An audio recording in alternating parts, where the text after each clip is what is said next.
es verdad, Simón Bolívar, que al hacer tu juramento histórico en Montesacro, no pensaste que tu brazo hoy se sintiera cansado de tantos que se han colgado para escudarse en tu nombre? Hay razón en lo que dices. Yo frente a Simón Rodríguez juré liberar mi patria y tal vez por inocencia no la soñé gobernada por indignos de mi herencia. Al pueblo tratan de quitarle la memoria. Por eso, al gringo Henry Clay, quien te insultó en tu vida y en tu muerte, le levantaron una estatua en nuestra patria. Y la doctrina latinoamericana que acrisolaste en tu carta de Jamaica le han disminuido su esencia patriota y libertaria. ¡Ja! Si viera el destino de los pueblos que liberó tu espada, su mayor libertad es la de morirse de hambre, pisoteados por la bota norteña sobre la que nos alertaste. Los Estados Unidos parecen destinados por la providencia a plagar la América de miserias en nombre de la libertad. Hoy acudimos a tu idea visionaria, al antiimperialista pensamiento de tu frente. Disculpa que te trate de tú, pero para ser mi libertador, tuviste primero que ser mi amigo. Grandioso capitán navegando hacia Angostura, con la cara mojada por el Padre Río. Jamás en la historia de la patria hubo tantos borrones sobre un papel escrito y el amor por el pueblo llevado a tanta altura.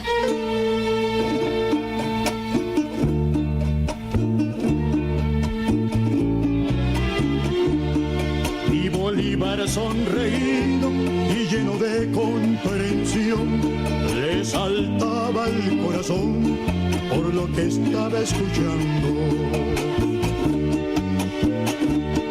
Y mirando fijo el niño del escolar sin escuela, dijo: toma mis espuelas, que hay que jinetear de nuevo. Tú te vas de pueblo en pueblo a despertar a la gente, y más la frente para merecer la gloria de hacer de nuevo la historia, liberando al oprimido. Que si el pueblo está dormido, nunca ganará la gloria.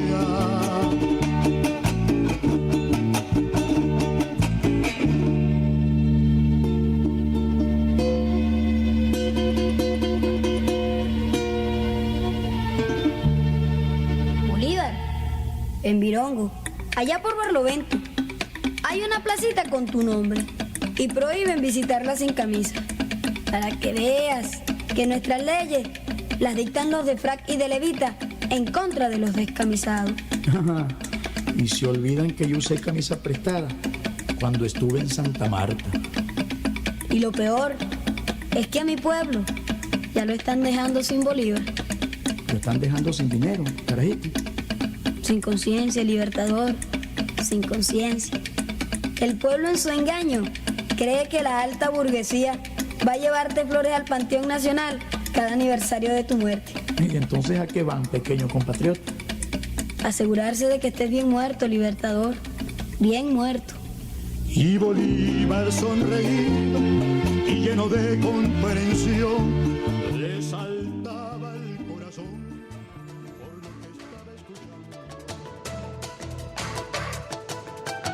Bienvenidos todos y todas a nuestro programa En la Balanza, su programa En la Balanza.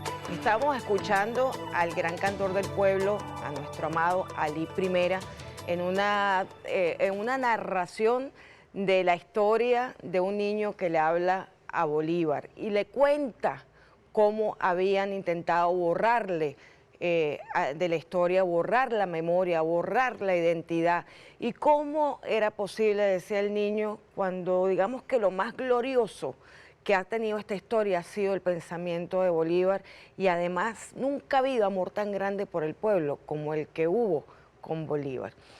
Pues nada, comenzamos este programa con este preámbulo extraordinario del cantor Alí Primera, la canción bolivariana. Enséñensela a sus hijos, es hermosa que compartan este sentimiento que es importante en esta construcción, reconstrucción de nuestra identidad bolivariana. Para este tema hemos invitado a una mujer muy especial. Se trata de una antropóloga, investigadora, amiga, muy querida, muy hermosa en todos los sentidos, Cristian Vallés, que nos acompaña hoy en este análisis de lo que ha sido la experiencia, además reciente, del seminario del discurso de Angostura al Libro Azul, lo que significa para la historia, para la construcción de la identidad, para la reflexión permanente en busca de la defensa de la soberanía, de la integridad, de la nacionalidad y de la lucha por un mundo más justo. Cristian, tú participaste en un seminario reciente, extraordinario, que hemos recomendado la semana pasada, lo recomendamos aquí en el programa, que busquen el libro del discurso de Angostura, desde el discurso de Angostura al Libro Azul.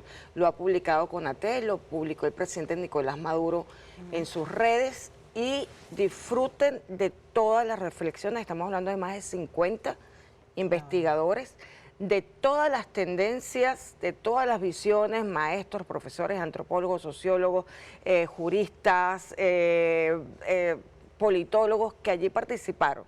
Cuéntanos esa experiencia. Sí, bueno, muchas gracias, Olga, muchas gracias a TVS.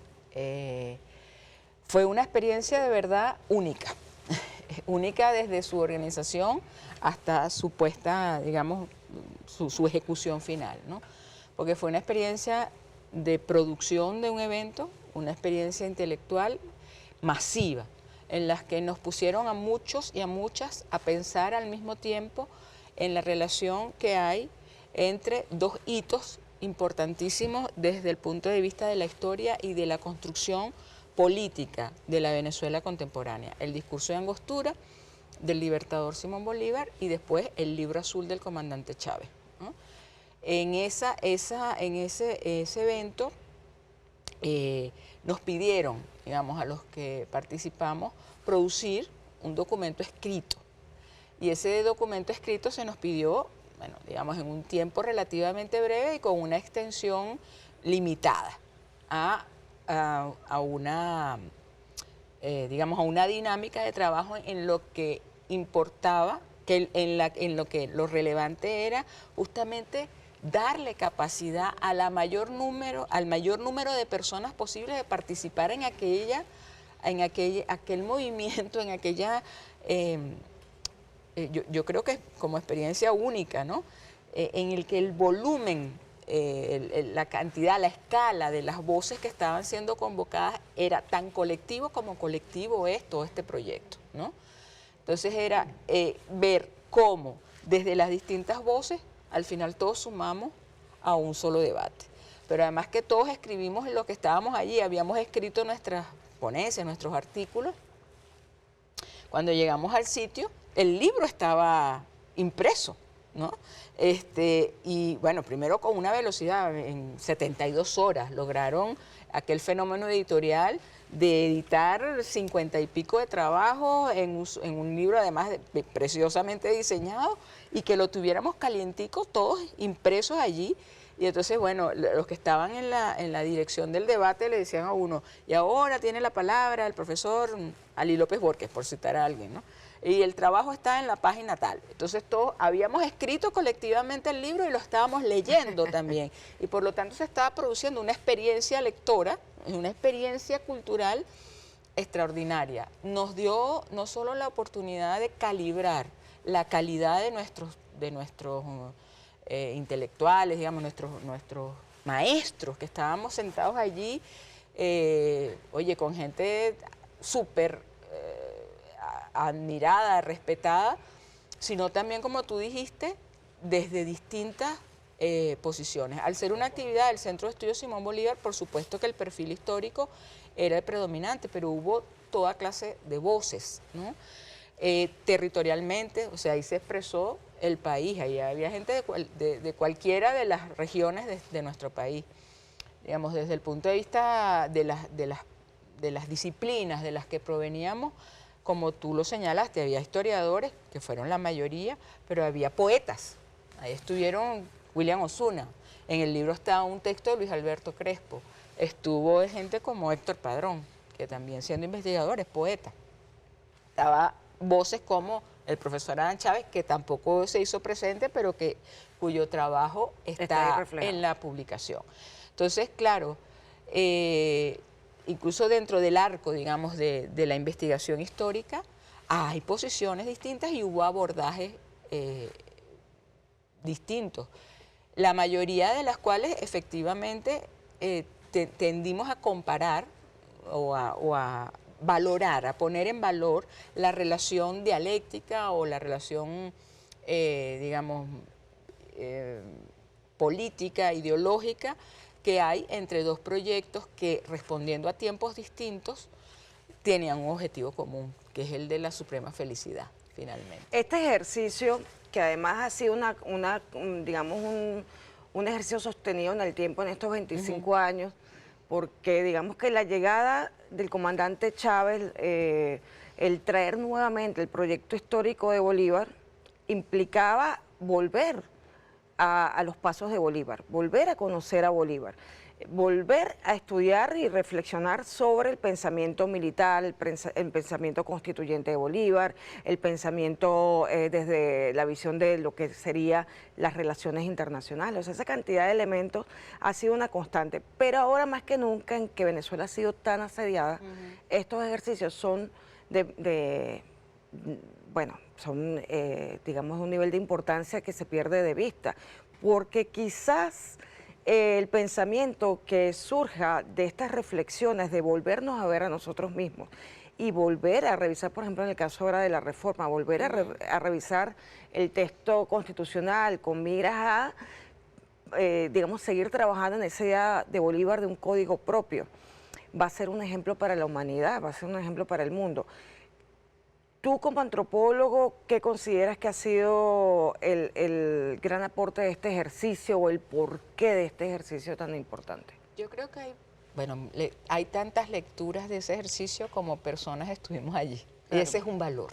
Claro, claro. Es el valor de la diversidad. Yo creo que ese es el gran logro, lo que se hizo patente, lo que se hizo, digamos, realidad. Todas aquellas personas leyendo y escribiendo sobre un tema en particular, pero además desde su subjetividad, desde cada una de las subjetividades y de las presuntas objetividades también. Porque recordemos que nosotros también estamos en este dilema de la ciencia positivista, que es un poco lo que yo abordé también en mi trabajo, en el que, bueno, estamos tratando de desprendernos de una mentalidad, que es la mentalidad heredada de la modernidad, del positivismo, del evolucionismo, en el caso de la antropología, el del creer que la historia es una sola, unilineal, y no necesariamente es así. Nosotros creemos en otras perspectivas. Nosotros tenemos aquí la idea, digamos, de el programa de hoy y algunos programas que vienen, es traer estas visiones. Hoy queremos tener la visión de la antropóloga. Cuéntanos, en relación a nuestra identidad, a lo que tú reflexionaste como antropólogo, ¿cuál fue tu análisis, tu reflexión en torno a estos dos textos, a estos dos momentos históricos? Siendo, digamos, habiendo una relación clara, porque Chávez la manifiesta explícitamente. Su proyecto en el Libro Azul abreva el árbol de las tres raíces, una de las cuales es la doctrina bolivariana. Por lo tanto, el chavismo como teoría revolucionaria tiene un brazo clarísimo en Bolívar. Eso no lo tenemos que analizar, eso está dicho. Pero sin embargo, hay que entender también los contextos y los tiempos y las capas múltiples, las complejidades que cada uno de esos momentos tiene. Bolívar, en su proyecto de Angostura, de constitución que lo que termina siendo el proyecto de constitución de Colombia, pues, ¿no? El discurso de Angostura, la constitución de Angostura, señala como valor supremo la igualdad. ¿Qué implica la igualdad en un momento como ese en que se está constituyendo por fin el Estado-Nación? En que no importaban las diferencias, o sea, para Bolívar las diferencias desprendidas, digamos, de lo que hoy llamaríamos las etnicidades o las diversidades culturales, tenían que ser superadas e igualadas alrededor de la educación. Digamos, Bolívar planteaba una educación que, siendo, digamos, ya un paso, digamos, el hecho de creer que toda la población, toda tenía los mismos derechos, ¿no? Eso es, bueno, fabuloso, porque venimos de la más absoluta y abyecta desigualdad y de esclavitud y opresión y genocidio, ¿no? Entonces, claro, ese proyecto de igualdad que estaba expresado de una manera tan clara en la Constitución de Angostura, al correr del tiempo se ve que sí, o sea, tú como abogada mejor que yo lo puedo explicar, es decir, el derecho a la igualdad no pasa por no reconocer la diferencia, sino que siendo todos diferentes tenemos igualdad de derechos ante la ley. Entonces ahí hay un cambio fundamental. ¿Por qué? Porque en nuestros tiempos de hoy, habiendo entendido que la diversidad cultural es un valor, habiendo superado esa parte, digamos, del positivismo y del evolucionismo, que entiende que todos los hombres veníamos de un mismo origen y todos teníamos un mismo destino, y que lo que estaban haciendo los colonialistas era acelerar el proceso para llevarnos al progreso, ¿no? Eso que ya está desmontado, y creemos en una historia multilineal en que cada pueblo tiene sus propios procesos y hay una conexión histórica, digamos, pero particularísima en cada uno de ellos. En el caso de la Constitución Bolivariana y del Libro Azul, ya se expresa que cada una de esas culturas y sociedades diferenciadas que habitamos en este territorio y por lo tanto tenemos la misma nacionalidad, siendo diferentes culturalmente, somos iguales ante la ley. Y eso es lo que nos da la Constitución del 99, una sociedad que se reconoce multiétnica y pluricultural, que reconoce derechos a los pueblos indígenas, que por supuesto, y es uno de los reclamos que se hacen ahora, o que se han hecho desde hace mucho tiempo, pero que ahora a partir de la reforma, las sociedades, las comunidades y las organizaciones afro-venezolanas, afrodescendientes en Venezuela, tienen también, digamos, que se exprese su reconocimiento taxativo, ¿no? en la Constitución, pero aunque no esté taxativo, está claro que nosotros nos reconocemos multiétnico y pluricultural, e incluso el preámbulo de la Constitución, el artículo 100 de la Constitución señala la interculturalidad como un principio y por lo tanto con un conjunto de valores que se desprenden de allí. Nos vamos a tener que ir a un corte y continuamos con nuestra querida Cristian Valles analizando este importante tema.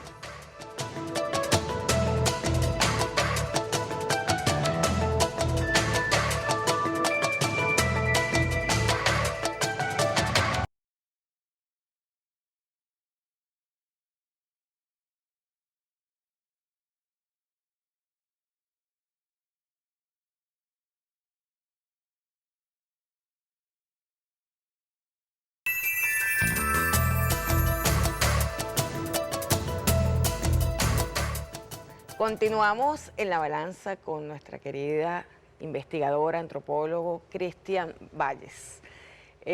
Bueno, estábamos comentando algo muy importante, que ha sido el recorrido que hiciste desde el discurso de Angostura al Libro Azul y lo que ha quedado de alguna manera reflejado en la Constitución del 99, ese pacto político del 99. Ciertamente hablabas de algo muy importante, yo creo que vamos a aprovecharte porque ese está también tu área de investigación, que es el tema de la interculturalidad. Tú lo mencionas, ciertamente ha habido un desarrollo progresivo desde Bolívar a Chávez con el tema del reconocimiento de la diversidad. En Bolívar la abolición de la esclavitud fue un paso fundamental para el reconocimiento de las diferencias en busca de la igualdad, eso que tú llamas la igualdad material. Y Chávez, por supuesto, fue uno de los grandes, digamos, de los que más se preocupó en que eso quedara plasmado, que la mayor diversidad posible participara en el debate de la constituyente, presentara propuestas y todo el pueblo lo aprobaba. Pero ciertamente el tema de la interculturalidad era un primer paso que se daba, ha quedado mucho que hacer. Con el tema de los pueblos y comunidades indígenas, por ejemplo, queda mucho todavía que hacer porque nos ha costado homologar, por ejemplo, temas como la jurisdicción indígena. Así es.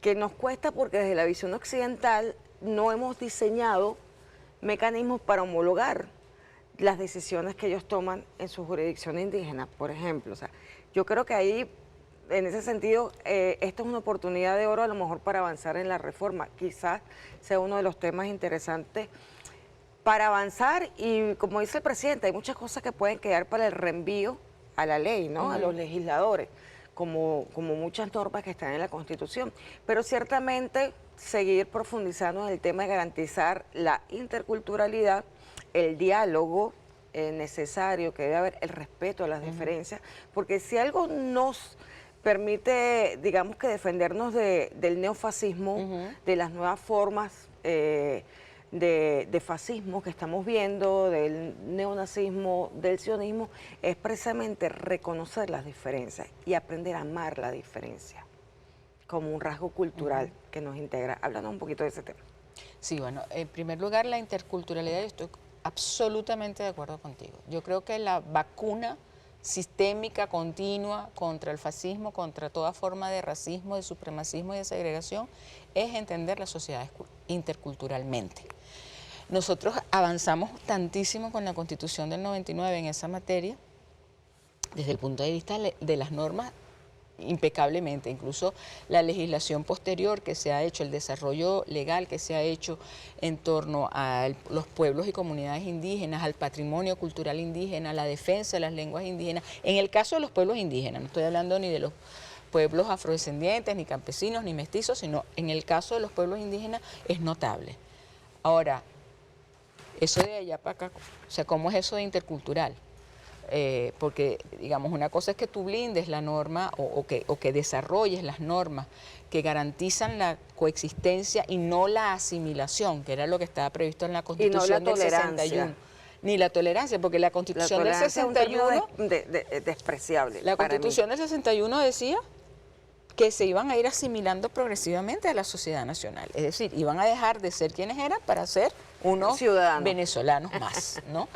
Eso es lo que se modifica con la Constitución del 99 y es un cambio, pero de verdad revolucionario, es de verdad radical. Ahora, ¿cómo ha sido la convivencia? Porque el tema no solo es la ley, sino su expresión en las relaciones sociales. ¿Cómo nos hemos relacionado en este tiempo? Evidentemente hay una visibilidad que no tenían antes los pueblos indígenas o las sociedades o las organizaciones afrovenezolanas e incluso algunas manifestaciones societarias muy particulares que pudieran asociarse con poblaciones criollas o mestizas o híbridas, o sea, hay muchas maneras de denominarlas, ¿no? Se ha hecho visible, e incluso a través de algunos reconocimientos que se les han otorgado. Pero la verdad es que el relacionamiento todavía no es intercultural.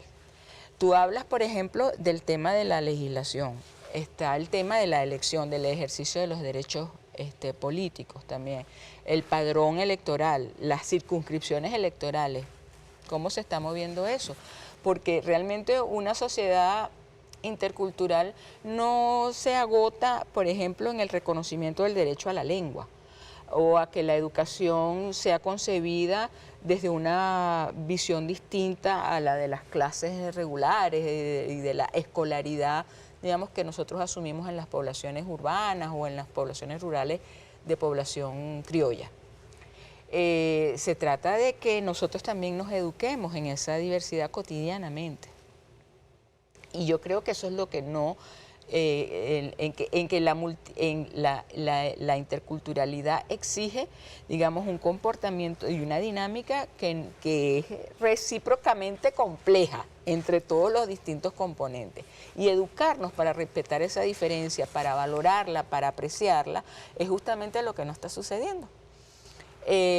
No lo digo solo en el caso venezolano, lo digo en ese contexto amplio del que tú te estás refiriendo, las formas de neofascismo que nosotros estamos presenciando, el avance de la ultraderecha mundial, el desprecio del sionismo, por ejemplo, por la vida del pueblo palestino.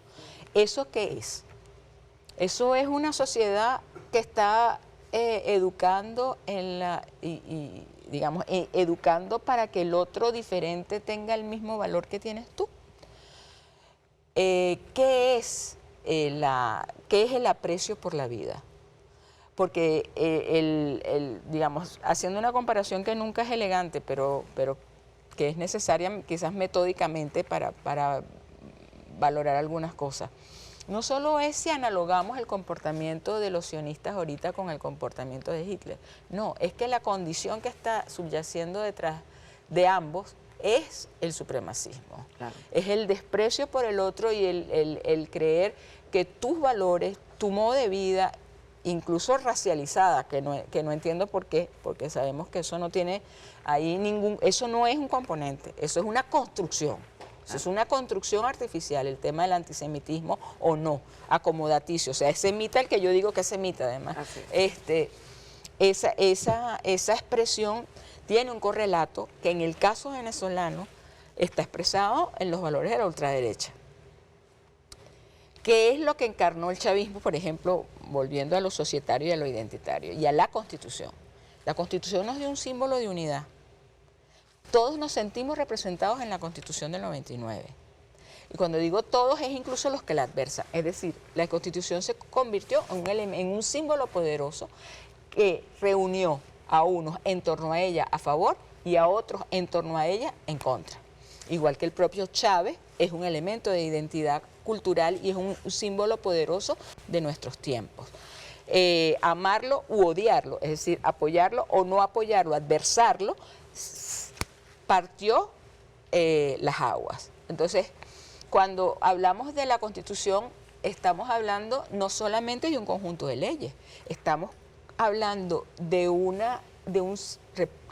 símbolo identitario poderosísimo en la que nos sentimos reencarnados, que cuando salimos en su defensa la levantamos, que lo cargábamos en la cartera, la cargamos todavía en la cartera, y cuando alguien quería venir a decirnos, a ponerse, decíamos, ya va, la Constitución dice que yo tengo derechos. Es decir, hubo una actitud colectiva en torno a lo que es una Constitución que trasciende el tema legal. Igual que lo intercultural trasciende el tema legal. Es cómo eso se expresa siendo un pacto político y un pacto social en las relaciones cotidianas de la gente. Y yo creo que este pueblo no solamente conoció, no sé si en su totalidad, pero por lo menos parcialmente en lo que le tocaba esa Constitución, reclama su continuo cumplimiento y la convirtió en un elemento de poder popular. Así es. O sea, hay un poder popular porque la gente se empoderó de su pacto social. Y la degradación de las relaciones es lo que ellos han intentado hacer durante, digamos, de esa concepción de que la Constitución no se cumple, de que aquí nadie respeta las leyes, ese horadar, ese goteo de descalificaciones continuas sobre lo que este pueblo es, si somos desdentados, come gorgojos, todo lo que nos han dicho, ¿no?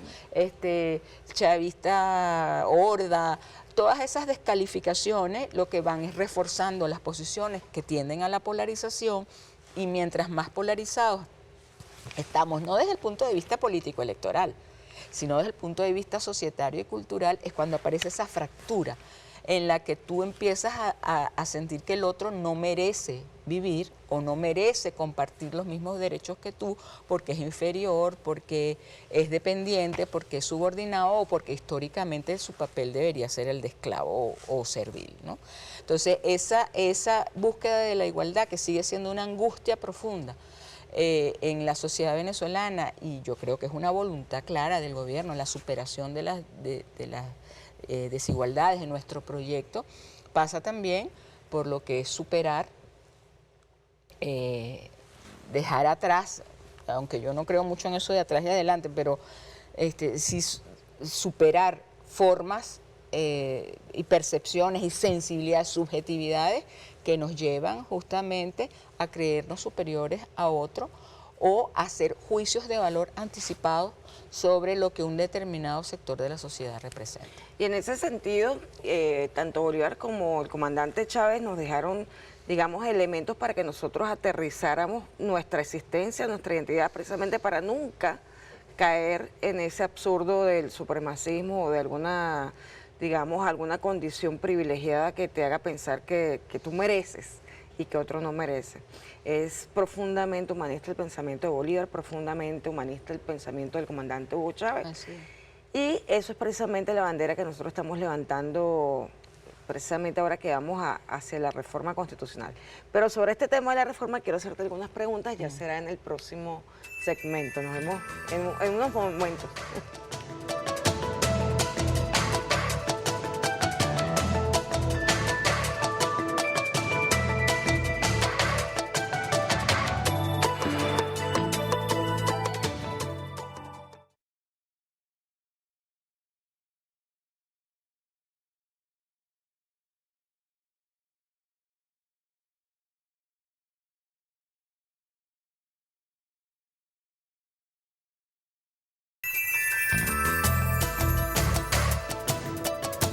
Continuamos en La Balanza con nuestra invitada especial de hoy. Se trata de la antropóloga e investigadora Cristian Valles.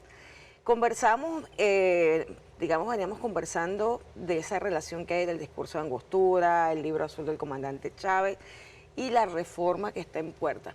Uno de los temas que, que planteó con mucha fuerza Simón Bolívar en Angostura fue precisamente el que reflexionáramos sobre qué tipo de norma, qué tipo de código teníamos que pensar para Venezuela. Ciertamente él siempre insistió en uno y otro momento en que él habló como constituyente, como legislador, siempre hablaba de desarrollar códigos que se parecieran a nosotros mismos. Él habló, además usó la palabra funestos, sobre los códigos de Europa, de Estados Unidos. Hubo un momento en que incluso Bolívar habló de que sería mejor para Venezuela incluso usar el Corán y no los códigos occidentales que utilizaban, pues, digamos, en Europa y en Estados Unidos. En este momento, tú lo has dicho, nuestra constitución fue una constitución avanzada que dejó, digamos, unos cimientos importantes para el proyecto histórico, para traer de vuelta a Bolívar y para darle, aunque tú hablas de que no hay una continuidad lineal en el tiempo, ciertamente hay continuidad del proyecto de Bolívar. Cómo no, eso sí hay.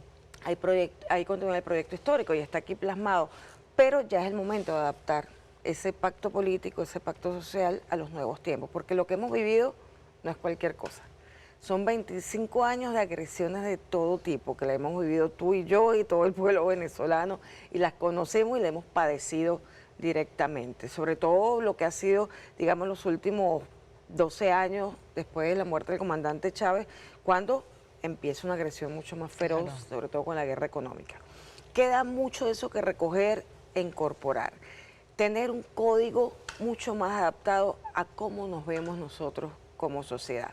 Y uno de los puntos que plantea el presidente Nicolás Maduro, que plantea para el debate, es qué tipo de sociedad queremos, cómo nos vemos como sociedad, cómo nos debemos ver, o sea, qué parte de esa construcción identitaria tenemos que abordar, digamos, desde tu reflexión como antropólogo en este nuevo debate. Es difícil porque él lo ha planteado además en orden de la integralidad. Entonces, en las distintas comisiones y las distintas líneas estratégicas que él ha fijado, está, por ejemplo, el de la superación de la modernidad, el de la nueva modernidad. O sea, y en eso es absolutamente bolivariano. Volvemos al tema de la originalidad de nuestras instituciones y la originalidad de nuestras legislaciones. Pero en un mundo tan interconectado como el de ahorita es como muy difícil identificarse. Hay algunos rasgos puros en alguna parte que digan, porque de eso es que se alimenta el supremacismo, ¿no? Y para nosotros justamente lo múltiple, y de ahí la experiencia esta de todo el mundo leyendo, vuelvo a rescatar eso, es complicado. Porque es ver justamente que de un mismo tema hay tantos puntos de vista que sintetizar eso en una sola norma y que nos ampare a todos debe tener una amplitud tremenda. Claro. Que es la dificultad de hacer constituciones, por eso no se hacen tampoco y llegar a una días. síntesis de cuáles son los rasgos de la identidad que sí tenemos que garantizar que nos por eso definan. el abanico tiene que ser tan ancho como las diferencias que nosotros reconocemos. O sea, porque lo que no puede suceder, y yo creo que ahí sí es irreversible, digamos, la revolución bolivariana es irreversible. O sea, a mí me cuesta mucho pensar... ¿Crees que estamos en el punto del no retorno? Eso espero, o sea, es mi esperanza, mi fuerza, mi lucha, ¿no? De que estemos en el punto ya de no retorno, sí, yo lo creo firmemente, porque es difícil que este pueblo masivamente empiece a despreciarse a sí mismo. Hasta ahora lo han logrado... Que un sector. No, pero incluso el tema, te lo hablo así, el tema de clase. O sea, que los sectores populares empiecen a empoderarse empiecen a despojarse del poder que nos dio la Constitución. Es decir, todo el poder para el pueblo. Eso es impensable.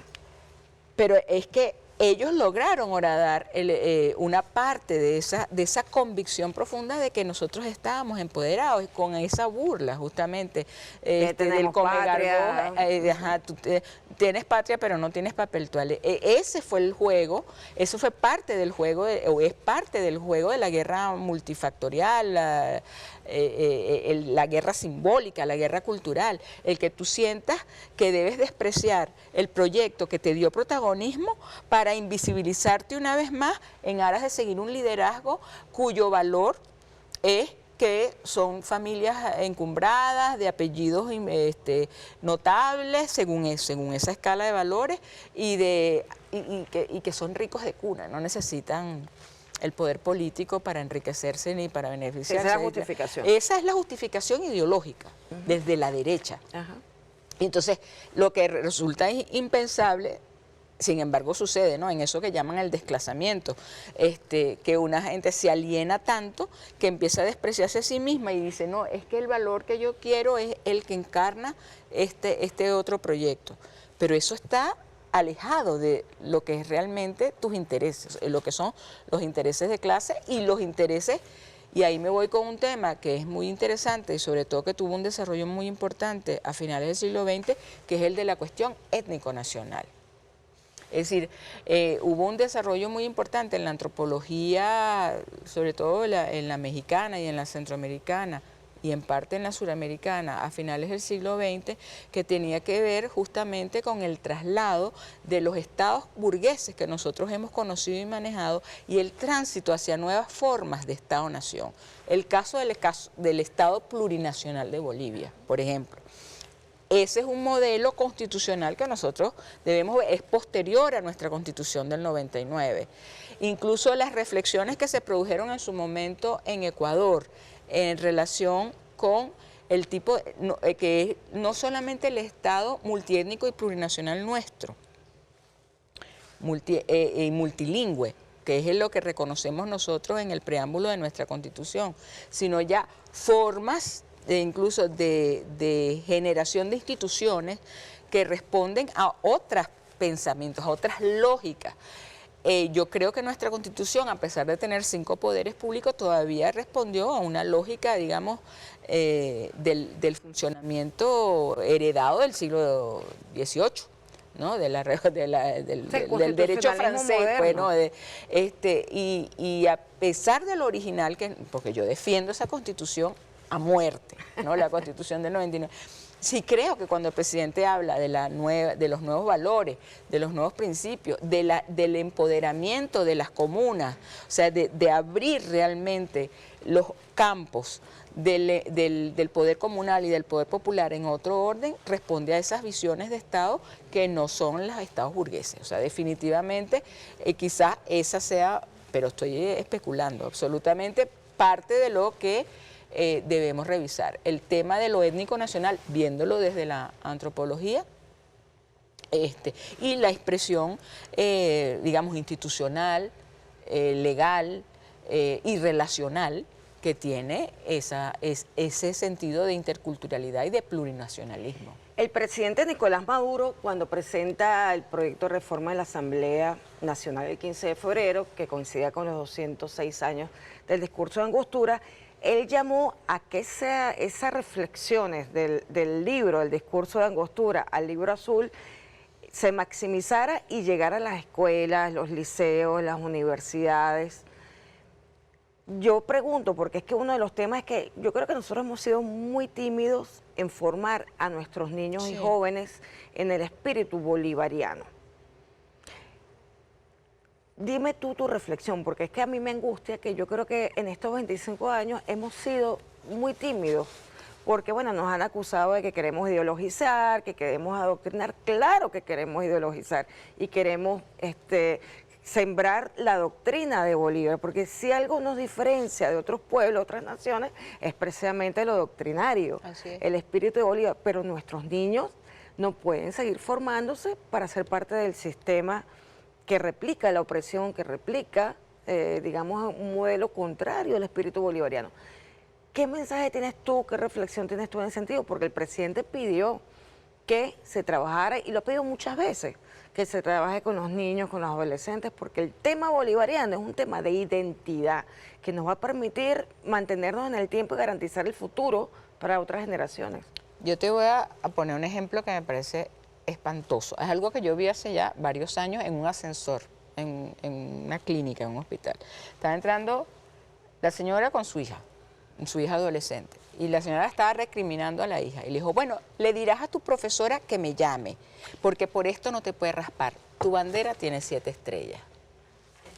Es decir, aquí estaban coexistiendo todavía 25 años después, y eso se entiende porque los procesos culturales, los procesos sociales son lentos, entonces las legislaciones van a un ritmo, pero las transformaciones van a otras, incluso en sociedades que asumen un proyecto revolucionario como es el caso nuestro. Una revolución realmente es la transformación absoluta. Sin embargo, el propio presidente Chávez nos decía, esta es una revolución democrática, ¿no? Participativa y protagónica. Por lo tanto, el asumir el protagonismo popular, cuando tienes todavía estas contradicciones anidadas en la misma sociedad, ellos no tienen ningún problema en decirle, dile a tu, sobre todo cuando tienen mucho dinero, que era el caso, ¿no?